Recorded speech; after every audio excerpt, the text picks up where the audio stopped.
lembaga pemerintah di tingkat kecamatan yang berada di naungan Kementerian Agama Indonesia.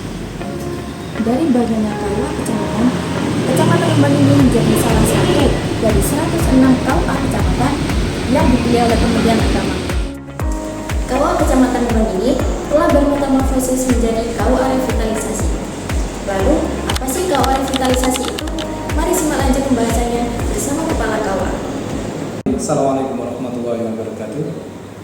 Alhamdulillah kita bertemu kembali dalam revitalisasi KUA, di mana revitalisasi KUA itu adalah merupakan program daripada Bapak Menteri Agama sesuai dengan keputusan Menteri Agama Republik Indonesia tahun 2021, tepatnya pada nomor 758. Apa itu revitalisasi KUA?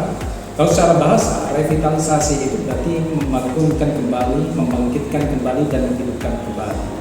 Yang sejatinya KUA kecamatan yang ada di Indonesia ini, menurut pandangan masyarakat, seperti halnya masyarakat umum, itu adalah kantor urusan pencatatan pernikahan. Kalau bahasanya Pak Sekretaris Dirjen Bimas Islam, yaitu kantor urusan asmara. Apa saja hal-hal yang dibenahi dalam KUA revitalisasi? Yang pertama adalah peningkatan kapasitas kelembagaan. Jadi kelembagaan KUA itu sendiri akan ditingkatkan kapasitasnya, bukan sekedar kantor urusan asmara atau pencatatan pernikahan saja, tetapi banyak hal yang dilakukan di dalam KUA itu sendiri. Di antaranya adalah bimbingan perkawinan bagi calon pengantin, bimbingan perkawinan bagi usia remaja sekolah, yaitu tepatnya untuk memberikan sosialisasi pendewasaan usia pernikahan. Kemudian yang kedua adalah penyempurnaan standar pelayanan. Jadi setiap pelayanan di KUA itu harus ada SOP, standar operasional prosedur. Itu semuanya harus ada pada setiap KUA, terutama revitalisasi KUA. Kemudian yang ketiga adalah transformasi digital layanan. Jadi setiap pelayan di KUA itu harus sesuai dengan sistem digital yang ada. Contoh di dalam pernikahan itu ada istilah SIMKA, Sistem Informasi Manajemen Pernikahan atau nikah. Ada juga SIWAK, Sistem Informasi Manajemen Wakaf. Itu adalah bagian daripada transformasi digital layanan di KUA. Yang keempat adalah peningkatan kualitas sumber daya manusia, dan sudah pada itu melalui pembinaan pada staf, penghulu, dan operator yang ada di KUA. Kemudian yang kelima adalah penguatan regulasi dan penguatan integrasi data. Ini adalah tugas daripada Kementerian Agama di pusat, bagaimana mengintegrasikan data antara Kementerian Agama dengan stakeholder seperti Disduk Capil, Pengadilan Agama. Bagaimana? Karena ini kaitannya adalah data-data kependudukan yang ada di KUA. Saya kira itu beberapa hal tentang revitalisasi KUA. Setelah mengetahui penjelasan tentang KUA revitalisasi, sekarang kita akan menjelajahi berbagai ruangan yang dimiliki oleh KUA Rembang. Mulai dari front office, yang menjadi pintu masuk bagi calon pengantin yang hendak mendaftarkan pernikahan.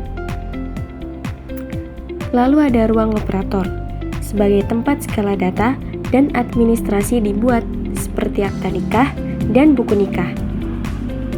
Kemudian ada ruang penyuluhan, di mana para penyuluh memberikan bimbingan kepada calon pengantin untuk siap secara mental dan emosional dalam menghadapi kehidupan berumah tangga. Yang terakhir, ada balai nikah, yakni tempat berlangsungnya pasangan mengukuhkan janji suci pernikahan melalui akad nikah di hadapan Allah dan para saksi.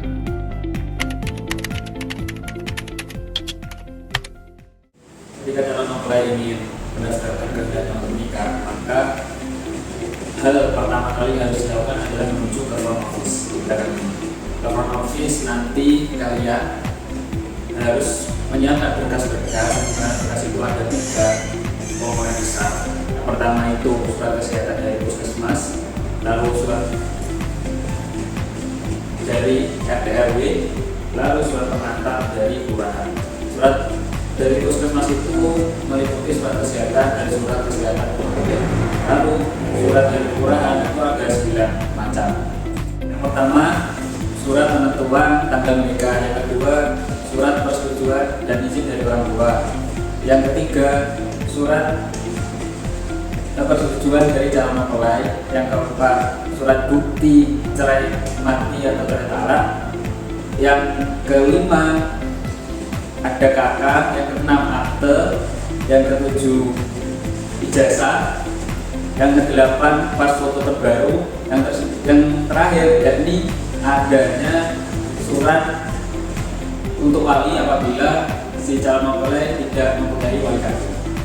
Setelah melengkapi berkas-berkas tadi, calon mempelai yang menginginkan untuk menikah itu akan diberikan oleh front office sebuah akun untuk masuk ke sistem SIM card, yang nantinya dari sistem tersebut akan terdata ke sistem kependudukan.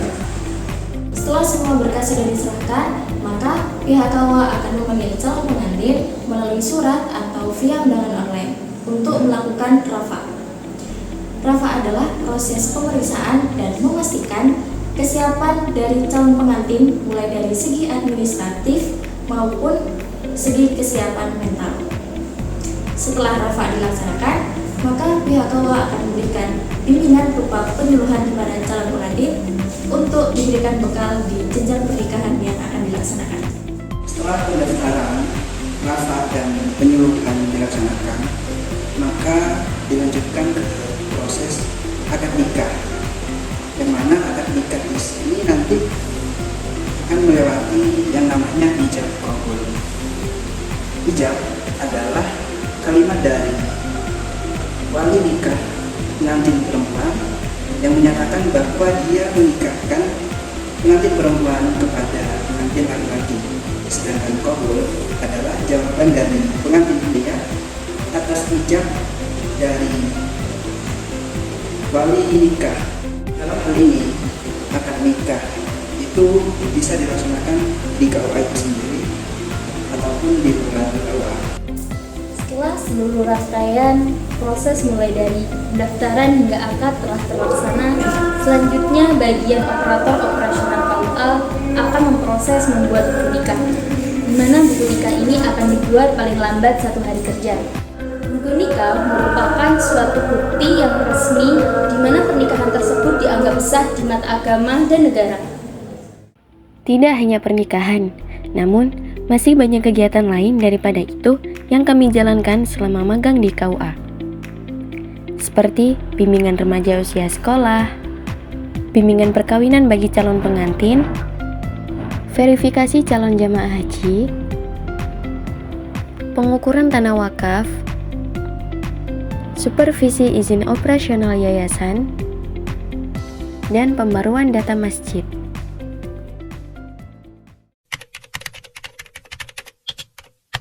Mahasiswa yang kuliah di UINSA atau Universitas Islam Negeri Surabaya, atau tepatnya itu mahasiswa yang PPL di tempat kami, ini sangat membantu atas kinerja kami, terutama pada kasus KUA.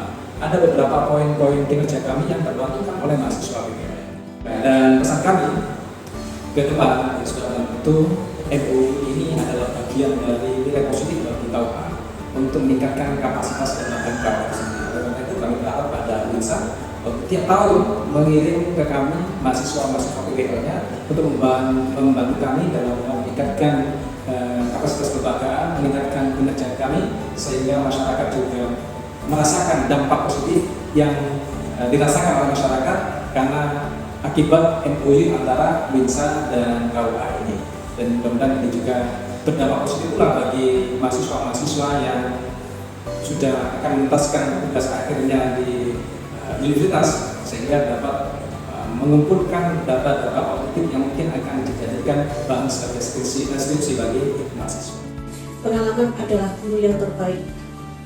Alhamdulillah, dengan hadirnya adik-adik yang PPL dari INSA PPL di KUA Kecamatan Rembang telah banyak membantu tugas-tugas dari kami.